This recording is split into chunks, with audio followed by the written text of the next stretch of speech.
नमस्कार दोस्तों, मैं विनय दुबे मुंबई से। इस समय हूं मैं इलाहाबाद में। वो इलाहाबाद जो तय करेगा डॉक्टर कफील खान के आगामी भविष्य को।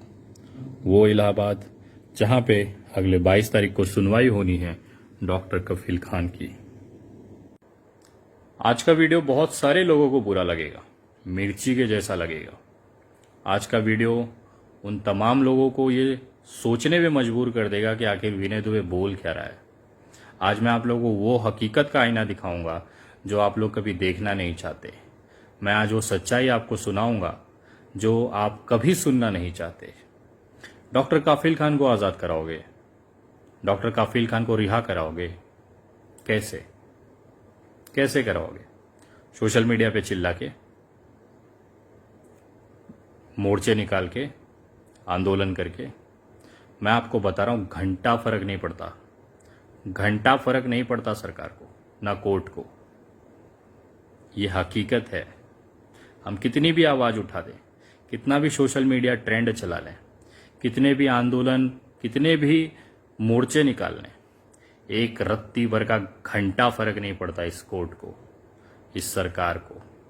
पिछले 14 तारीख से आज 18 तारीख तक मैं मुंबई से उत्तर प्रदेश आके दर दर भटक रहा हूं। मैं उस उम्मीद से हर उस व्यक्ति से मिल रहा हूं कि शायद ये डॉक्टर काफिल खान को छुड़ा दे, लेकिन मैं इस तरह से आज निराश हूं। एक ऐसा बंदा मुझे नहीं मिला जो ये कह दे कि विनय डॉक्टर काफिल खान रिहा हो जाएगा। हर वो बंदा जिसके अंदर ये क्षमता थी कि उसके खड़े रहने मात्र से डॉक्टर काफिल खान रिहा हो जाएगा, वो अपने एसी ऑफिस में अपने घरों में बंद हैं। उनको चिंता है कि मैं छुड़ा तो दूं, मेरी फीस कौन देगा? फीस पता है कितनी है? मैं जिंदगी में बहुत केसेस देखे, लेकिन डॉक्टर काफिल खान का केस मेरी जिंदगी का अनुभव बदल दिया। मैं जितनी आराम से इस केस को समझता था, बहुत भयंकर है। मैं आप लोगों को निराश नहीं कर रहा हूं, मैं वास्तविकता बता रहा हूं। मैं भी मीठी मीठी बातें कर सकता हूं, मैं भी आपको लालच या आपको लॉलीपॉप दे सकता हूं कि हाँ बस छूट जाएंगे, बस आ ही रहे हैं। आज जितने भी वो व्यक्ति हैं जो सक्षम हैं, कोई आगे नहीं आ रहा है। केवल एक जगह मामला आके रुक जाता है, पैसा, फीस। हम नहीं सक्षम हैं। एक आम इंसान के लिए अदालत नहीं है। रासुका जैसे मामले में तो बिल्कुल नहीं है। मैं उन तमाम क्रांतिकारी भाइयों से बोलना चाहता हूं, कुछ भी हो, कोई भी मामला चले, रासुका ना होने पाए। मैं आपको बता रहा हूं। और खास तौर पे रासुका ऐसी काला कानून है, इतने करीब से मैं उसे समझा, इतना भयंकर। एक नेता अगर गुस्सा हो जाए, अगर उसका ईगो हर्ट हो जाए, वो आपकी पूरी जिंदगी खराब कर देगा। वो आपके परिवार को खून के आंसू रुला देगा और आप घंटा कुछ नहीं कर सकते। कानून उनका, प्रशासन उनका, सरकार उनकी। कौन जज, कौन कमिश्नर, कौन एसपी सरकार के विरोध में जाए? आज आपको पता है डॉक्टर काफिल खान के खिलाफ जो एडवोकेट केस लड़ रहा है वो कौन है? गोयल सर। गोयल सर इस इलाहाबाद के सबसे ताकतवर एडवोकेट हैं, जो अटॉर्नी जनरल है उत्तर प्रदेश सरकार के। वो शख्स अपनी पूरी टीम के साथ डॉक्टर काफिल खान की रिहाई को ना हो इसके लिए पूरी ताकत लगा देता है। और डॉक्टर काफिल खान की तरफ से कौन आता है? मैं ये नहीं कह रहा हूं कि उनका परिवार कोशिश नहीं कर रहा है, लेकिन वो कोशिश पर्याप्त नहीं है। मैं हमेशा कहता हूं कि पैसा, ताकत और पावर कुछ भी बदल सकता है, कुछ भी करवा सकता है। इसी के लिए सलमान खान ने जो हिरन, काला हिरन की जो हत्या हुई थी, उसमें हिरन को सलमान खान ने नहीं मारा था, वो हिरन ने खुद सुसाइड कर लिया था। मैं आपको उदाहरण दे सकता हूं, ऐसे सैकड़ों उदाहरण इस देश में पड़े। असलियत सभी जानते हैं, लेकिन जब मामला कोर्ट में होता है तो कोर्ट केवल सबूत, आर्ग्यूमेंट पे चलता है, रिपोर्ट्स पे चलता है। वहां हम कितने भी आंदोलन कर लें, कितने भी सोशल मीडिया ट्रेंड कर लें, कितने भी मोर्चे आंदोलन निकाल लें, उसकी कोई औकात नहीं है।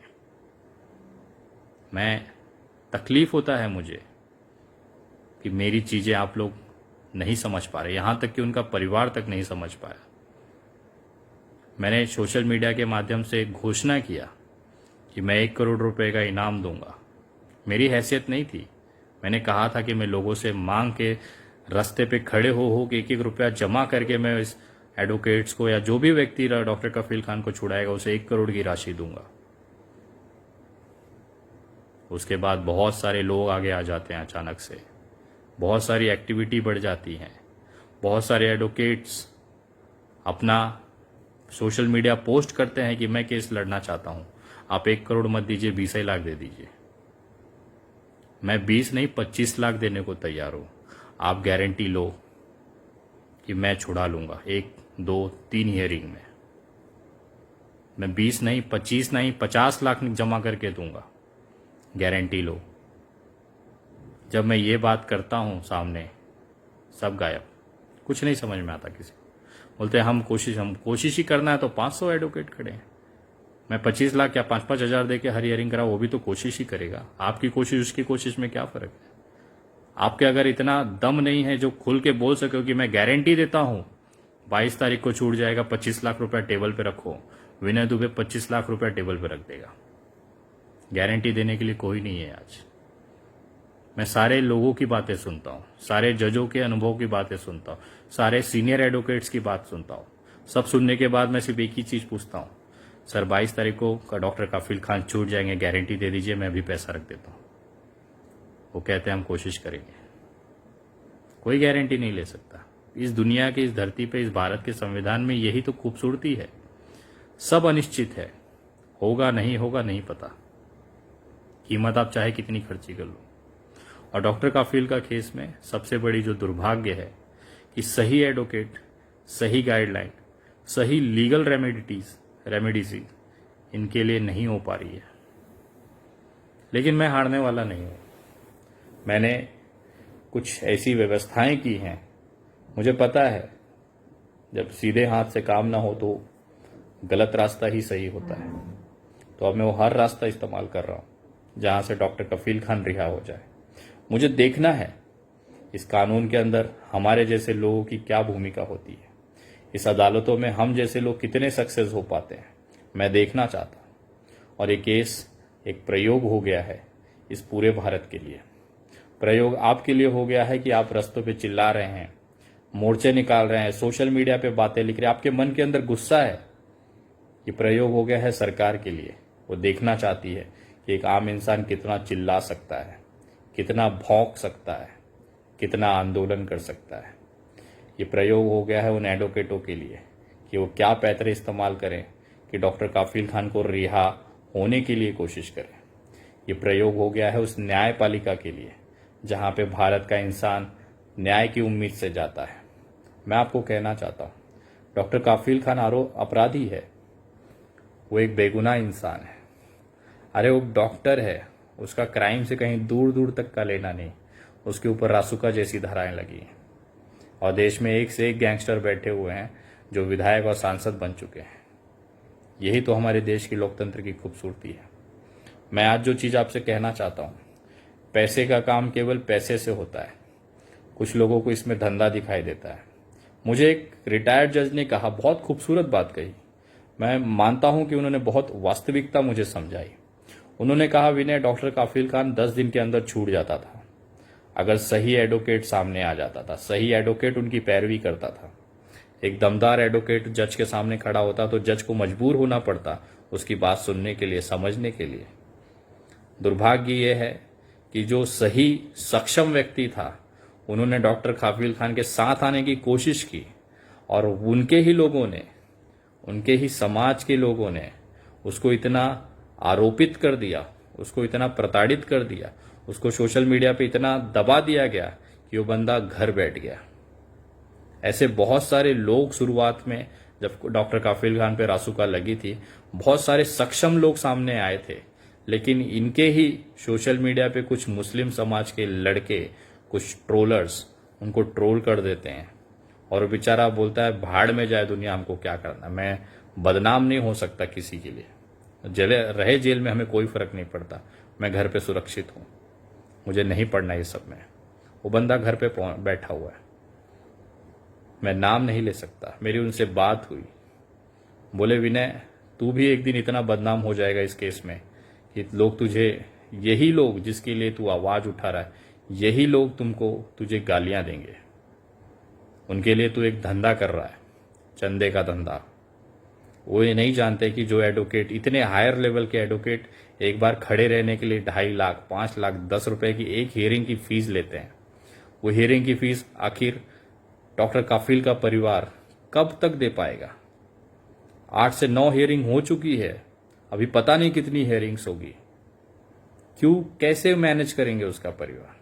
और तू आगे आया तो तेरे लिए भी देख, वो बोले मैं सब देख रहा था तेरी चीजें, मुझे समझ में नहीं आया तो इतनी हिम्मत लाता कहां से? इतना नेगेटिव हवाएं बहने के बावजूद तू इतना हिम्मत जमा कैसे कर लेता है कि इतनी आंधियों में भी तू खड़ा है?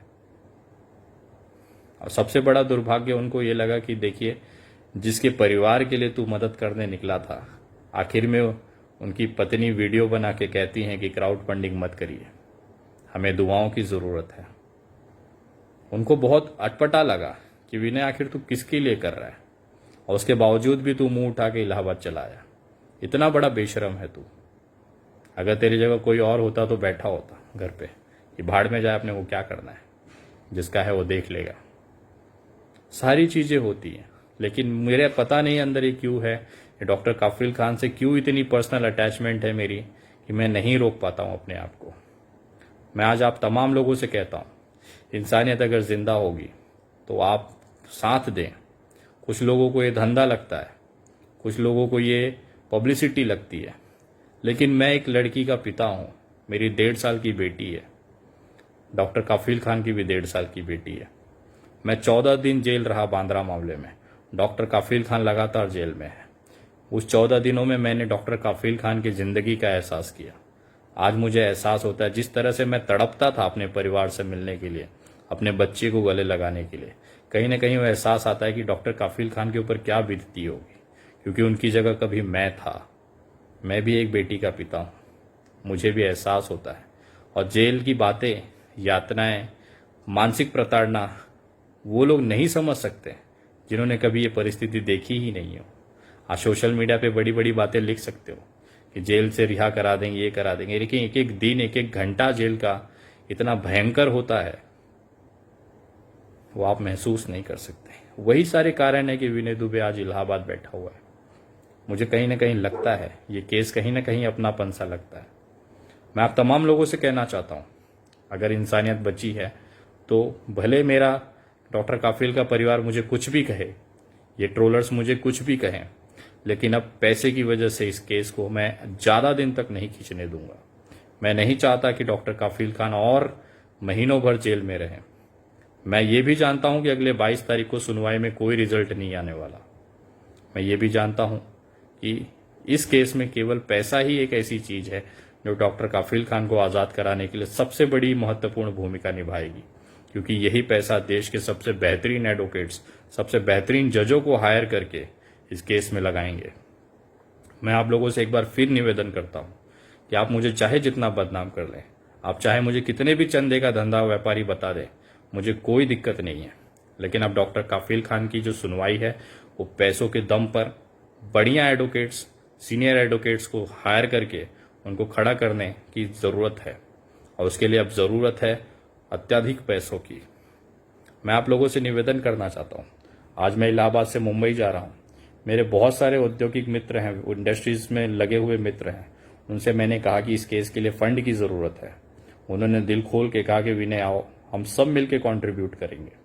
आज मैं आप लोगों से निवेदन करता हूं, आपको अगर लगता है ये धंधा है तो आप बिल्कुल मत इसमें सहयोग करिए, लेकिन अगर आपको लगता है कहीं ना कहीं कि इंसानियत के लिए, एक बेगुनाह इंसान को छुड़ाने के लिए जरूरी है, तो कृपया आप मेरे पेटीएम, गूगल पे और फोन पे नंबर 9594394948, मैं नंबर वापस देता हूं 9594394948, इस नंबर पे आप जितना जल्दी हो सकता है 20-21 तारीख तक जितना अधिक मात्रा में आप लोग सहयोग कर सकते हैं करें, और कृपया वही लोग करें जिन्हें लगता है कि ये जो तरीके हैं सही हैं, और जिन्हें धंधा लगता है वो कृपया मुझे गालियां दे सकते हैं, मुझे कोई परवाह नहीं है।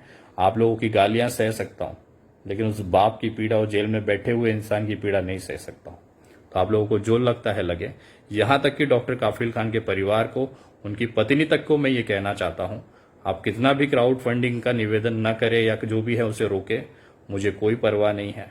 क्योंकि अब अगर पैसे के लिए डॉक्टर काफिल खान जेल रह गया तो हमसे इतना सक्षम होने के बाद भी देश अगर वो छूट नहीं पाया तो ये शर्म की बात है हम सबके लिए।